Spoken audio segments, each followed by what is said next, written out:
JP के घर में आज बिजली आ गई है, ये खुशी की बात है। तो कहीं न कहीं ऊपर वाले की कृपा है कि बदलाव की शुरुआत का एक तरीके से शगुन है। कल मैं जेपी के घर गया था और सैकड़ों करोड़ रुपया खर्च सरकार का, जनता का पैसा खर्चा होने के बाद भी वहां पर जो स्थिति है, कल वहां गए तो पता चला यहाँ बिजली ही नहीं है। बताइए, जेपी के नाम पर राजनीति करने वाले लोग, जो उनके चेले चपाटे हैं, वो आज जिन घरों में रहते हैं उसमें सैकड़ों लाइट जलती है, लोग एयर कंडीशन चला रहे हैं, और जिस जेपी के नाम पर वहां पहुंचे हैं उसके घर में एक बल्ब भी उनके घर में नहीं जल रहा था। लेकिन मुझे खुशी है कि कल मीडिया के माध्यम से जब इस बात को उठाया गया है तो सरकार डर से ही सही, लेकिन आज उन्होंने बिजली वहां लगा दी है। ये खुशी की बात है। लेकिन ये दिखा रहा है कि अगर जनता खड़ी हो, अगर आप अपने हक की आवाज उठाएंगे तो सरकार को मानना ही पड़ेगा, वो चाहे जेपी के घर का बिजली हो या आपके बच्चों के लिए शिक्षा रोजगार हो।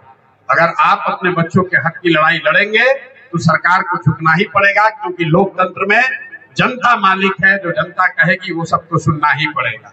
बिहार बदलाव यात्रा शुरू हो गया, अब लोगों के बीच आप लगातार वैसे भी जा रहे हैं, अब फिर अलग अलग जिलों में घूमेंगे, लोगों के बीच मैसेज दे रहे हैं।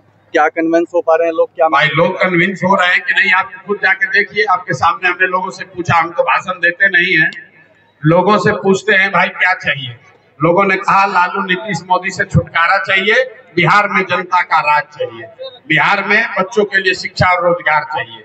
लोगों ने यहाँ संकल्प लिया है कि जाति धर्म, नाली गली, हिंदू मुसलमान, मंदिर मस्जिद, 5 किलो अनाज से ऊपर उठकर इस बार बिहार में हर व्यक्ति अपने बच्चों के लिए, अपने बच्चों के शिक्षा और रोजगार के लिए वोट देगा, ताकि बिहार से पलायन बंद हो। हम लोग के भाई बंधु बसों में, ट्रेन में मजदूरी करने के लिए जानवर की तरह जो भर के जा रहे हैं वो रुके, पलायन रुके, बच्चों को यहाँ रोजगार हो, शिक्षा हो।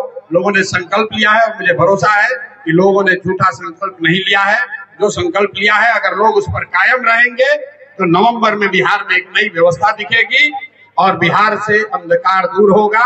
जैसे जेपी के घर में आज रोशनी आई है, वैसे यहाँ के लोगों की जिंदगी में, उनके बच्चों की जिंदगी में रोशनी आएगी। बहुत बहुत धन्यवाद।